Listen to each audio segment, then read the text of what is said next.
ये कहानी है एक ऐसे इंसान की जिसने बलिदान की परिभाषा ही बदल दी। ये कहानी है एक ऐसी महिला की जिसने राष्ट्रभक्ति की मिसाल कायम कर दी। ये कहानी है एक ऐसी माँ की जिसने अपनी ममता को ही कुर्बान कर दिया। और शायद इसी वजह से राजस्थान को वीरांगनाओं की धरती कहा जाने लगा। ये कहानी है उदय सिंह की धाय माँ पन्ना धाय की। नमस्कार, खम्मा गणी, राम राम। अजब राजस्थान की गजब कहानी में आपका स्वागत है। महाराणा सांगा की मृत्यु के बाद मेवाड़ का शासन भोजराज के हाथों में आया। उनकी भी मृत्यु जल्दी हो गई। उसके बाद महाराणा रतन सिंह ने संभाला, लेकिन उनकी भी मृत्यु 1531 में हो गई। फिर बचे थे महाराणा संग्राम सिंह जी के दो पुत्र, विक्रमादित्य और उदय सिंह। उदय सिंह जी का ख्याल रखती थी उनकी धाय माँ पन्ना धाय। उदय सिंह का ख्याल रखने के साथ साथ पन्ना धाय का खुद का एक और बेटा था जिनका नाम था चंदन। पन्ना धाय चंदन और उदय का एक साथ ख्याल रखती और उनका पालन पोषण करती। और अब राजा थे मेवाड़ के विक्रमादित्य।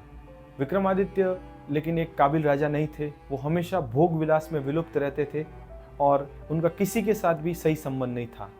वो एक अड़ियल स्वभाव के थे और इसी चीज़ का फ़ायदा उठाकर गुजरात के राजा बहादुर शाह ने मेवाड़ पर हमला कर दिया। इसी चीज़ को ध्यान में रखते हुए रानी कर्णावती ने विक्रमादित्य और उदय सिंह जी को बूंदी अपने ननियाल भेज दिया पन्ना धाय के साथ। और यहाँ रानी कर्णावती मेवाड़ की 13,000 अन्य रानियों के साथ जौहर की आग में कूद गई। और इस युद्ध के बाद मेवाड़ के प्रशासनिक अधिकारी बनाए गए बनवीर। बनवीर महाराणा सांगा के सबसे बड़े भाई और उनकी दासी के पुत्र थे। बनवीर को हमेशा से लगता था कि उनमें भी एक राजा का अंश है और वो हमेशा महत्वाकांक्षा रखते थे कि वो मेवाड़ का शासन करें। और ये मौका था उनके पास। उदय सिंह जी बहुत ही छोटी उम्र में थे, मात्र 6 साल के थे वे। बनवीर ने सोचा क्यों ना मैं विक्रमादित्य और उदय सिंह जी को मारकर मेवाड़ का हमेशा के लिए शासक बन जाता हूँ। इसी चीज़ का फ़ायदा उठाकर बनवीर निकल पड़े विक्रमादित्य को मारने। विक्रमादित्य को बनवीर ने तलवार की नोक पर मौत के घाट उतार दिया और वो चल पड़े महाराणा उदय सिंह जी का भी कत्ल करने। और इस चीज़ की खबर पड़ी पन्ना धाय के कानों में। पन्ना धाय ने यहाँ पर अपनी सूझबूझ दिखाते हुए अपने बेटे चंदन को उदय सिंह जी की जगह पर रख दिया और उनके वस्त्र पहना दिए राजकुमार के। बनवीर ने चंदन को उदय सिंह समझकर उनको मौत के घाट उतार दिया।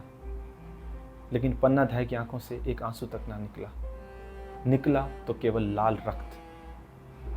आप सोच भी नहीं सकते उस माँ के दिल में क्या गुजरी होगी जब उसने अपने बेटे को अपनी आंखों के सामने कटते देखा होगा।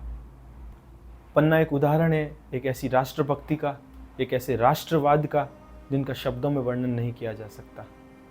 पन्ना यहीं नहीं रुकी और वो वहाँ से बूंदी गई, बूंदी से डूंगरपुर और डूंगरपुर से ईडर से होते हुए आखिर में जाकर उन्होंने कुंभलगढ़ में शरण ली।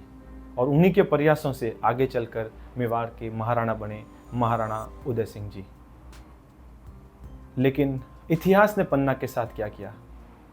इतिहास मौन है पन्ना पर। इतिहास ने पन्ना की बात ही नहीं की।